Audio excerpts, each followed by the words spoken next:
Group পর্বে চিলির বিপক্ষে ম্যাচে পাওয়া চোট এখনও ভোগাচ্ছে লিওনেল মেসিকে। কোয়ার্টার ফাইনালে ইকুয়েডরের বিপক্ষে খেলতে পারবেন কিনা শঙ্কা ছিল তা নিয়ে। শঙ্কা কাটিয়ে মেসি খেলেছেন সেই ম্যাচে, কিন্তু ছিলেন নিজের ছায়া হয়ে। এমনকি টাইব্রেকারে নিজের শট থেকে গোল করতেও ব্যর্থ হয়েছেন। আর্জেন্টাইন অধিনায়কের চোট নিয়ে ধোঁয়াশা আর শঙ্কা কাটেনি এখনও। এবার প্রশ্ন উঠেছে সেমিফাইনালে কানাডার বিপক্ষে তিনি খেলতে পারবেন কিনা, আর শতভাগ ফিট না থাকলে মেসিকে খেলাবেন কিনা আর্জেন্টিনার কোচ লিওনেল স্কালোনি। বাংলাদেশ সময় আগামীকাল সকাল ৬টায় শুরু হতে যাওয়া ম্যাচের আগে সংবাদ সম্মেলনে স্কালোনি বলেছেন মেসি এই ম্যাচে খেলবেই। সংবাদ সম্মেলনে মেসিকে পাওয়া নিয়ে কোনো সন্দেহ নেই জানিয়ে স্কালোনি বলেছেন, আমার কাছে কখনো মনে হয়নি যে সে খেলার জন্য ফিট নয়। কোনো সন্দেহ নেই যে আগামীকাল খেলার জন্য সে যথেষ্ট ফিট আছে।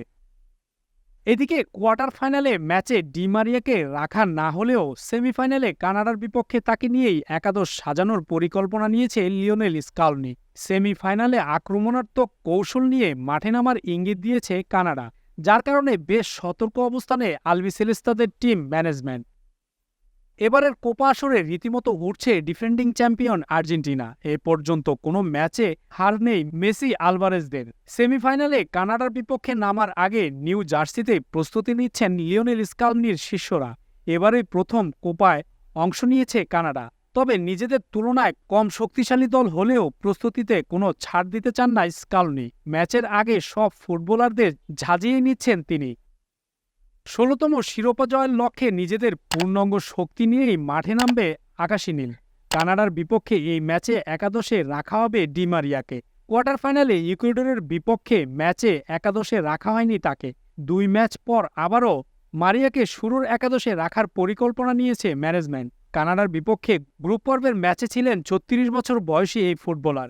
গোল করতে না পারলেও সেই ম্যাচে তার ইম্প্যাক্ট ছিল দারুণ। সেমিফাইনালে তার উপর আবার ভরসা রাখতে চাইছেন স্কালোনি। মারিয়ার সঙ্গে একাদশে থাকবেন লিওনেল মেসি, হুলিয়ান আলভারেজরা। গ্রুপ পর্বে কানাডার বিপক্ষে প্রথম ম্যাচের আগে লিওনেল মেসিকে হুমকি দিয়েছিলেন কানাডা কোচ। মেসিকে পুরোটা সময় আটকে রাখার হুঙ্কার দিয়েছিলেন তিনি, যে পরিকল্পনায় অনেকটা সফল ছিল তার দল। সেমির মঞ্চে লিওকে নিয়ে আলাদা পরিকল্পনা থাকলেও কৌশলগত দিক থেকে আক্রমণাত্মক ফুটবল খেলার ইঙ্গিত উত্তর আমেরিকার দেশটির। এই ম্যাচে আর্জেন্টিনার মাঝমাঠের দায়িত্ব সামলাতে থাকছেন লিয়ান্দ্রো পারেদেস, জিওভান্নি লো সেলসো, এনজো ফার্নান্দেজ সহ রদ্রিগো, ডিপল এবং ম্যাক অ্যালিস্টারের মতো তারকা। নাম্বার 9 পজিশনে থাকছেন ইনফ্রম লাউতারো মার্টিনেজ। ফাইনাল নিশ্চিত করতে তার উপর বাড়তি ভরসা রাখছেন মাস্টারমাইন্ড স্কালোনি। ইনফ্রম মার্টিনেজকে জায়গা দিতে শুরুর একাদশে সুযোগ পাচ্ছেন না হুলিয়ান আলভারেজ। ইকুয়েডরের বিপক্ষে ম্যাচে লাউতারোর বদলি হিসেবে নেমে গোল না পেলেও টাইব্রেকারে তার স্কোরেই লিড পায় আর্জেন্টিনা। কানাডার বিপক্ষে তাকে নিয়ে পরিকল্পনা আছে টিম ম্যানেজমেন্টের, তবে ম্যান সিটির এই ফরওয়ার্ডের বদলি খেলার সম্ভাবনা প্রবল। গোলপোস্টের দায়িত্বে অটো চয়েস এমিলিয়ানো মার্টিনেজ। সব মিলিয়ে বেশ জমজমাট এক সেমিফাইনাল দেখার অপেক্ষায় আর্জেন্টাইন সমর্থকরা। দর্শক, আপনার কি মনে হয়, আবারও কি কোপা চ্যাম্পিয়ন হচ্ছে আর্জেন্টিনা, নাকি নতুন হিসেবে কানাডা? আপনার মতামত জানাতে পারেন কমেন্ট বক্সে।